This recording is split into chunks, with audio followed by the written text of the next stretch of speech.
Welcome, and thank you for taking the time to come and be educated about women's rights. My name is LaVerne, and I want to begin with a short story about me. I was the first African American woman to be hired in the state of California Department of Justice Personnel Department. While there, I applied for an entry-level management position, which was going to promote me and give me access to management, which my dreams and hopes were to be promoted to top management so I could gain the kind of money I thought I needed to provide substantially for my family. I had a family of three daughters. Well, guess what?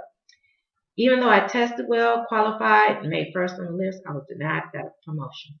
And I was denied it because I was an African American woman. Wow, I was devastated emotionally and mentally. And needless to say, it had an impact on my family. Well, I'll tell you what, my story is just one of many of the injustices that we as women still experience in this 21st century. So moving on, I want to share with you a lot more information I found out about this. Did you know the U.S. Constitution, the only right we have still is the right to vote? All the rest of our rights are called statutory rights. What that means is there's no guarantee, and it can be lost. Our right to equal pay, equal job, equal credit, protection against being fired if you're pregnant, or equal access to university programs, including sports, law, and medicine. All of that can be lost, especially if a hostile legislator decides they want to go after us and women's rights. Okay, well, I'll tell you what. All this knowledge supports the fact that we as women should be a part of and included in the political and social lives of this world if we want to acquire true freedom and democracy and allow it to thrive and endure. Now, I've given you just a short glimpse of my history. I feel it's right I should give you a glimpse of the women's rights movement. And also give you more facts to back up why there is such a wage gap for us. The women's rights movement is primarily concerned with making and guaranteeing the social, economic, and political equality for women, and that equality be the same as men, and also safeguarding for women so that we will not be discriminated because we are women. Now, moving on, let me give you as I promised, a short glimpse of the women's rights movement in three ways. The first one ranged from, or spanned rather, from the 19th century to the early 20th century. And it focused mainly on suffrage and voting and property rights for women. The second wave ranged from 1960 to 1990. And it primarily focused and broadened on the issues of sexuality, reproductive rights, workplace rights, and legal inequality.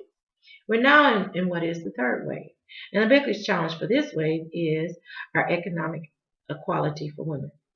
The inequality, the wage gap inequality for women is huge now. Now I'll give you some facts now to back this up. The American Association of Women reports that in every line of work there's a wage gap. Regardless of women's background, ages, or education, there is a wage gap for us.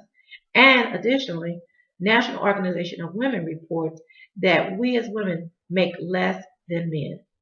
We're paid as women as a whole 77 less cents of a dollar for all women, 70 cents for women of color, and 60 cents for Latino women.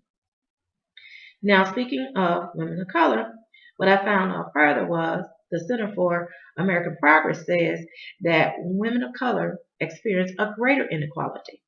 That because of we're women of color, that we have to work longer than our white women peers to earn as much as they do.